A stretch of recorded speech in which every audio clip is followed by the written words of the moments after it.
Iyaw, nung isang araw ngay kami nag-movie night ni Mrs. Kaya ako'y napaluto na rin. Ang tawag ko din ay movie night nachos.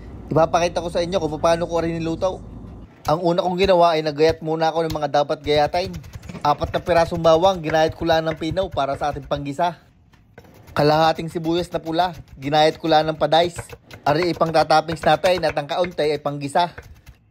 Isang pirasong kamatis na medyo malaki. Tinanggalan ko lang ng butaw para hindi magtubig. Bagos ginayat ko lang din ng padays. Lalagyan din natin na rin ng pipinaw. Kalahati lang ang aking gagamitin at masyadong mahaba. Tulad sa kamatis ay tinanggalan ko lang ng butaw bago ko ginayat ng padays. At yaw, natapos na ang ating mga gayatin. Kaya are, sinalang ko na ang ating kawalay. Nung uminait ay nilagyan ng kaunting mantika.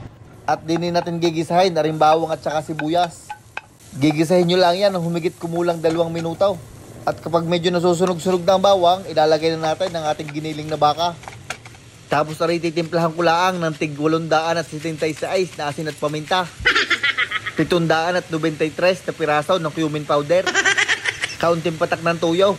At kaunti din na rin Colgate, tomato paste pala.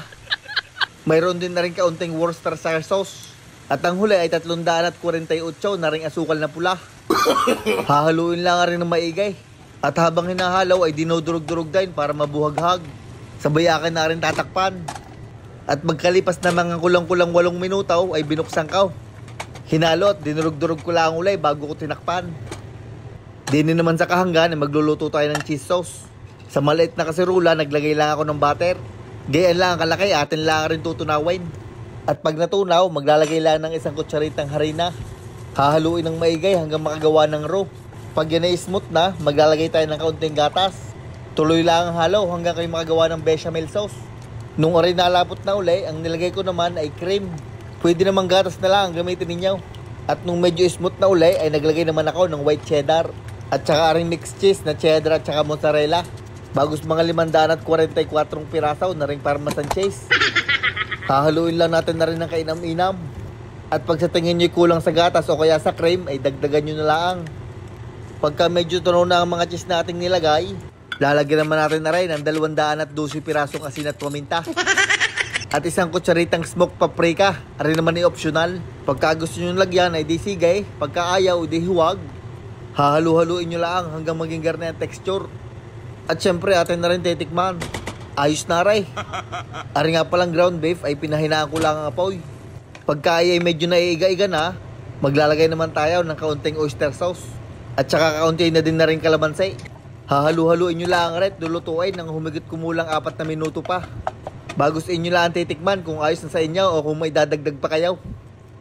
Iyon, luto na rin ating giniling na baka at saka rin ating cheese sauce.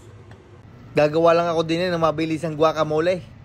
Kalahating abukado, akin lang dinurog, nilagyan ng asin at saka paminta. Kaunting kalamansi at saka yung ating ginayat na sibuyas na pula. Hinalaw ng kainam-inam at iyon, tapos. Aret, atin nang i-assemble ang nachos na aray. Ang aking ginamit na chips ay aring Tostitos, lime flavor. Pwede naman kayong gumamit kahit yung plain laang. Bale, nilatag ko lang diyan aring mga chips. Tapos, nilagyan ko lang na ring salsa na bibili sa suking tindahan. Ang kasunod ay aring ating ground beef. Ikakalat nyo lang din diyan sa ibabaw. Lalagyan ng sibuyas na pula, pipinaw, at saka aring kamatis. Bago naman natin bubuhusan na ring cheese. Dapat ay mainit ang cheese para hindi mahirap ilagay. At 2 layer nga pala ang aking gagawin.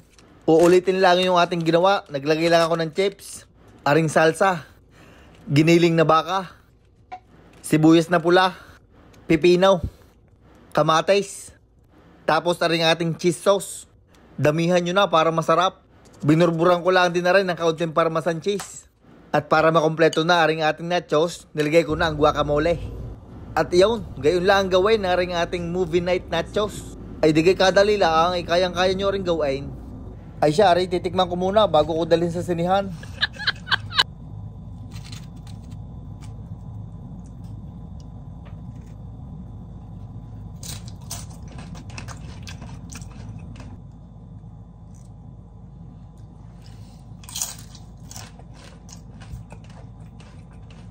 Quality, ika nga ng mga Batanggenyaw. At yun na nga, nag-movie na. Kasarap sa malamig na beer, tapos ay tulog si inay. Ay bebe time muna. Ay shoutout nga pala sa mga mag-asawa diyan. Ay galaw-galaw, ay baka hindi na kinikilig. Ay iyon, hanggang din na lang ang video ng aray. Maraming salamat sa inyong palaging panonood. Ay huwag nyo naman kakalimutan mag-like, share, comment, and follow. Maraming salamat. Shoutout nga pala sa Amon family ng Silang Cavite. Kay Eric Jacob. Kay V-Boy De Leon ng Batangas City. Kay Raymond Tumlos ng Naik Cavite. At happy birthday nga pala sa aking kumparing Onyok Gunaw. Ay isat mo na lang ako yung punaw.